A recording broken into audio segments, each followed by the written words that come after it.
Caio, você tinha perguntado ao Gabriel Galípolo sobre resistências no Congresso. A pergunta foi respondida? Não.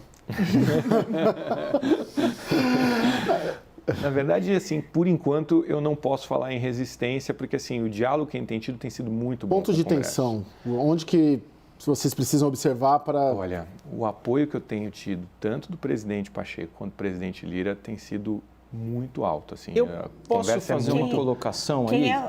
Deixa eu ver o Daniel. Daniel, por favor. Só pelo seguinte, hoje nós recebemos aqui na CNN em Brasília 2 ex-ministros, senadores, Ciro Nogueira do PP e Rogério Marinho do PL, líder, respectivamente, da minoria e da oposição no Senado. 2 pontos que eu ouvi deles e embasados por pessoas do mercado. Uma palavra mais incisiva, talvez uma expressão mais incisiva, é que o que foi divulgado é um marco, é um plano, mas não é um ajuste fiscal, que é um arcabouço, mas que não contém tanto a despesa. O que eu estou querendo dizer com isso? Que você partiu ali do orçamento de 2023, que é um pouco mais folgado, que teve aquela licença para gastar da PEC do estouro, e que você, a partir disso, coloca aumento real da despesa, que pode ser desde 0,6, na pior das hipóteses, até 2,5. Então, é certo a gente falar em ajuste fiscal, é certo a gente falar em mecanismo anticíclico, se mesmo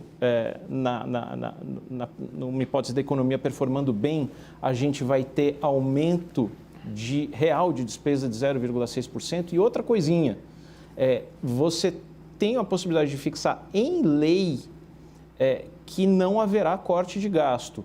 Hoje o governo talvez não esteja querendo trabalhar por essa vertente de corte de gasto, mas sabe-se lá o que vem pela frente. Você não está engessando na lei, está dizendo assim, olha, eu não posso cortar gasto? Bom, primeiro, você tem toda a razão. Ajuste fiscal é uma expressão que a gente jamais usou. Aliás, a gente vem utilizando uma expressão muito feliz, cunhada pelo economista Pércio Arida, de arcabouço fiscal. Então, a gente não usa nem ajuste, nem regime, nem âncora fiscal. A gente tem falado uma expressão arcabouço fiscal.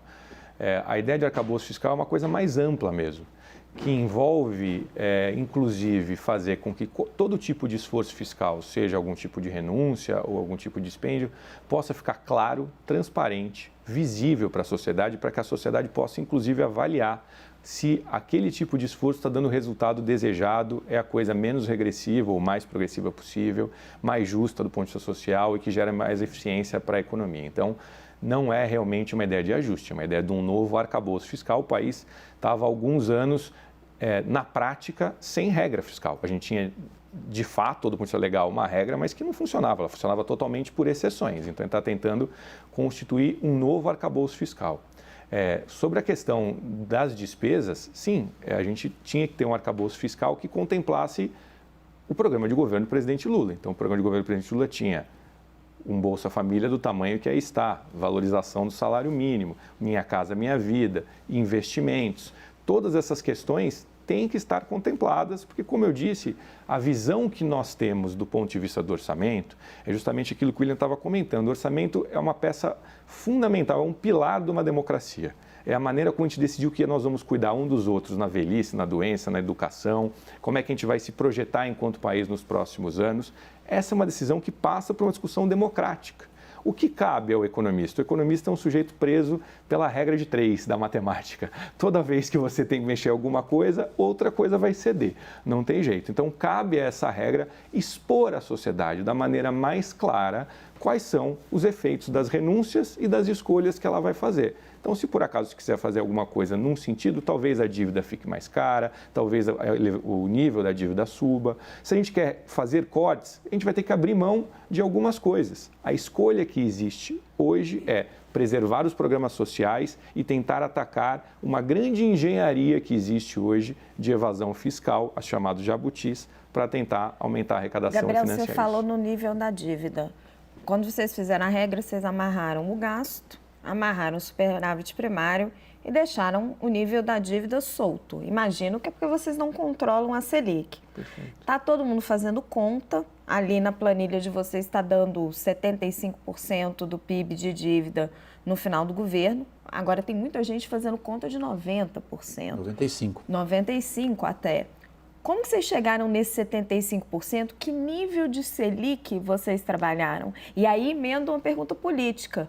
Com esse arcabouço, vai voltar a pressão do governo direta para que o BC baixe o juro? Não, a premissa, primeiro assim, o primeiro ponto você tem toda a razão. Talvez, sabe que economista é difícil chegar num consenso, né? Esses dias na reunião com o próprio presidente, eu falei para ele, às vezes um economista tem duas opiniões, né? Não é só que você tem dois economistas com duas opiniões, um mesmo economista tem duas opiniões. Mas talvez um dos poucos consensos que a gente tenha é esta regra onde você tem um teto de dívida, vamos dizer assim, que provoca o shutdown do governo, o fechamento do governo, como acontece nos Estados Unidos, é algo que costuma dar muito ruído, muito problema, inclusive nos Estados Unidos, e aqui se imagina que não seria diferente. Então, para não sujar também a política monetária e não ter um mecanismo como esse, a decisão foi justamente essa que você elencou. Quanto ao cenário trajetória de dívida, o efeito sobre Selic está lá naqueles últimos slides, não tem uma variação maior do que 100 ou 200 base points, ou seja, 1 a 2% ali de ceder essa taxa de juros de longo prazo, nesse período ali, para você poder suavizar o custo de carrego da dívida, vamos dizer assim, né? Quanto à questão com o Banco Central... Mas estão trabalhando com o mesmo patamar de Selic de hoje? Não. Esse CD de 100 a 200 pontos, né? Porque, na verdade, assim, a curva de juros de longo prazo, ela está imaginando, como você sabe melhor do que eu, que o que vai acontecer com a Selic nesse período. É uma previsão sobre o que vai acontecer com a Selic nesse período. Então, é isso que a gente está imaginando ali nas projeções, não é isso que a gente espera. A gente espera muito mais do que isso. Mas, ao colocar ali, a gente fez sensibilidades com 100, 200 base points no período ali para poder mostrar como a dívida poderia entrar, né? Hoje, a gente já tem um bom sinal sobre isso. Hoje a gente tem todos os vértices que a gente encontra lá, desde os mais longos até os mais curtos de juros de longo prazo, que é a negociação, quem tem títulos públicos no mercado secundário, demonstrando isso cedendo. Então, a gente tem um bom indicativo do que pode acontecer a partir daí. Posso insistir nesse ponto? Porque justamente uma das críticas que mais foram vocalizadas hoje em relação ao que foi apresentado se refere à velocidade da estabilização da dívida, que é considerada baixa. Isto porque a promessa, embora descrita, a promessa de controle de contas, embora descrita como ambiciosa, o ponto do controle de gastos nem tanto. É exatamente esse ponto que a gente comentou. A gente parte do orçamento de 23, porque o orçamento de 23 é aquele que está fazendo uma recomposição por parte dos programas sociais que se imaginava. E é óbvio que não se pretende também parar por ali, né? A gente tem desafios novos para se encontrar. Então, acho que existiu um primeiro movimento nesses 3 meses que foi recompor programas sociais que sempre foram caros ao presidente Lula e que estavam presentes no programa de governo do presidente Lula e que estão sendo reativados, recolocados ali. Essa é uma primeira agenda. Agora, existe uma segunda agenda de problemas novos que surgiram de lá para cá, né? A gente está numa sociedade que tem 2 grandes desafios que são desafios de uma geração. A transição ecológica e a transição social são grandes desafios. Ou seja, você vai ter custos para você fazer essa transição ecológica e você vai ter custos para uma sociedade que a rede de proteção social para as novas relações de trabalho não vai ser a mesma do pós-guerra do século XX. A gente não tem mais aquela sociedade onde as pessoas têm relações de trabalho de 20, 30 anos, que trabalham de maneira estável e têm seu seguro de saúde, ou podem tirar férias, ou podem se aposentar. Então, este desafio de pensar como é que vão se dar as novas relações de trabalho, o Estado, historicamente, sempre vai chegar atrasado. As mudanças são novas da sociedade, mas essas mudanças estão cada vez mais rápidas e o Estado precisa chegar agora nessas mudanças. Posso só insistir, William? Claro. Gabriel, o ministro Fernando Haddad disse várias vezes, harmonia entre política fiscal e monetária. Perfeito. Entregue o arcabouço. Vocês esperam que Campos Neto baixe os juros?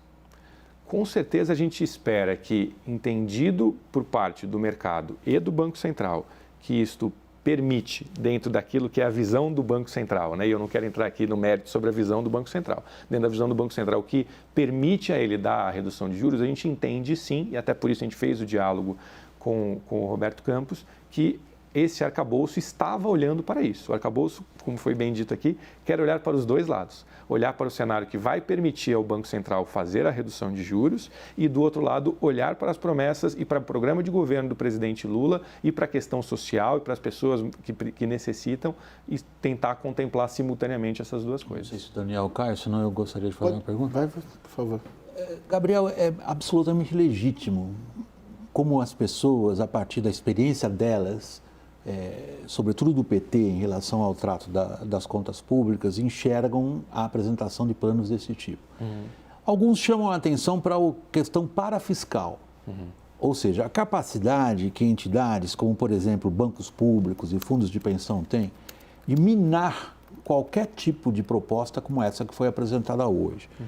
Particularmente o BNDES, que é ocupado hoje por uma personalidade política de uma certa forma de pensar a economia, que tem causado grandes dificuldades para vocês, a equipe econômica, a ponto de eles montarem um seminário para dizerem que gostariam de fazer coisa diferente do que vocês estão querendo fazer.